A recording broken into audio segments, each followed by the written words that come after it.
Lady Bill Bannon coming to my car in the great state of Texas. It is 11:17 a.m. and I am out for a bit for the day. I'm on my way to vacuum my car. I've been on a cleaning spree this morning. I thought about going to the law library, but I just want to spend a little bit more time at home tidying up. Whenever stuff gets cluttered, my mind gets cluttered, and when it's hard to find things, it just adds to my stress. So one of the things that I've been working on is to not succumb to a whole bunch of clutter. So, I am saving, like the kids' little pictures and stuff. But if there's a coloring book, for example, that's been all colored in, there's no need to save that. Throw it away. If there's some old clothes that don't fit or torn or messed up, throw it away. I've just been trying to put toys where toys are supposed to be and put kids' stuff where it's supposed to be. So it's definitely helping me feel good, and I'm moving around. And the video today isn't about cleaning up, though. The video today is about something more practical. I want to go ahead and start giving a few more tips that I practice in my daily life due to learning the easy way and the hard way how to conduct oneself around someone who you suspect is pathologically narcissistic and or toxic and or manipulative. So today's video is going to be about what do you do when you have medical appointments, dental appointments, vision appointments, behavioral health appointments. And what you do is going to depend on what happens to be in your order, if you happen to have one.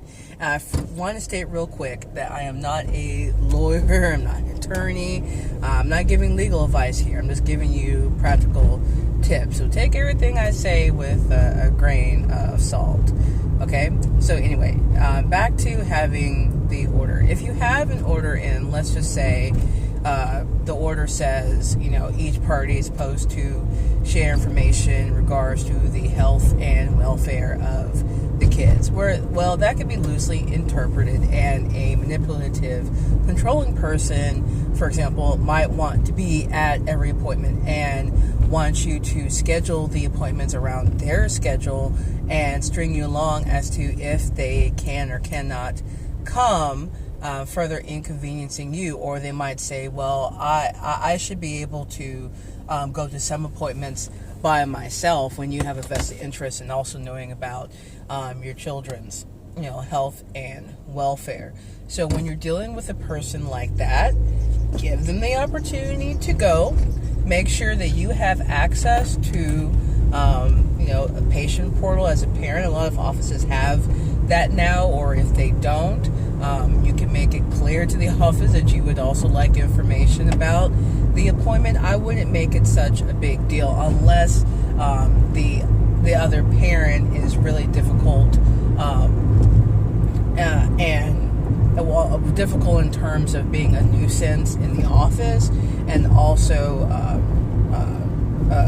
a negative influence on the child. It's just going to stress the child out and cause more problems, and definitely step in. But if this parent just wants to be a show off and be there and not have you there, then whatever. Let them be responsible for taking the child to the appointment. Let them be responsible for setting up the appointments. And if it doesn't cause any adverse negative impacts to the child, then just let it be what it's going to be. You can get your information from the doctor's office, from the dental office, from the optometrist, and from the counselors. Now, it might be a little more difficult with some providers, but for the most part, you really shouldn't pick a battle when it comes to medical and dental appointments. And when it comes to sharing information, what I do is I take a notepad app and I put all the little details on there, like, oh, so-and-so had a visit and they weighed this much, their height was this, and I include a little note about anything else that's pertinent, I send it, and that's it. If there's, a document I need to scan and send, I'll do that and attach it in our co-parenting app and in email, just to ensure he can't say, oh, I didn't get it, the app wasn't working. Well, I send it through the email. If your email's not working, you need to, follow up with your internet service provider or phone manufacturer, app developer, whatever happens to be the case. So that's what I do. And the ex-husband doesn't involve himself in anything in regards to the children. He hasn't taken them to any appointments. He hasn't inquired about them. He hasn't made any appointments or anything like that. And one thing I want to say is that if the ex insists on being in the room with you, I would talk with the office and let them know, hey, this person and I were separated, divorced, broken up, whatever, but we share a child.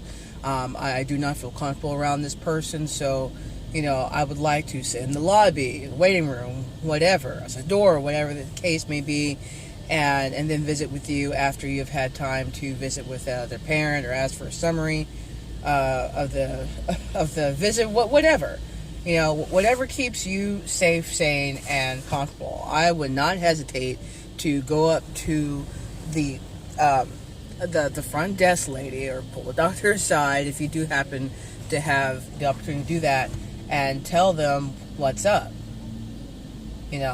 I think it's only fair to them to give them a heads up about there being any trouble. Now, if things start getting a little unruly, then you and the other parent maybe has not to come back to the office. So that's why you want to minimize, the damage, and just try to keep yourself separate from the other person.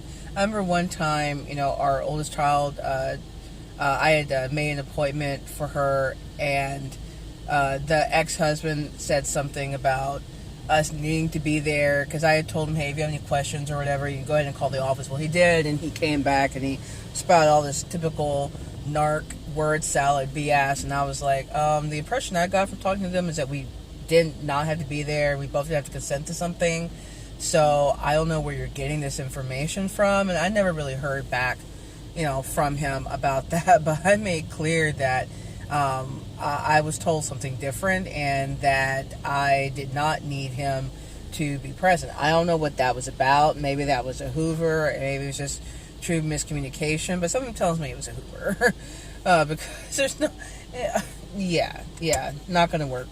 Anyway, I'm going to go ahead and get out and vacuum my car. If you like this video, go ahead and hit the thumbs up. Subscribe to keep up with me, and hit the bell to be notified of new videos. As in Lady Bo Bannon, I'll talk to you soon.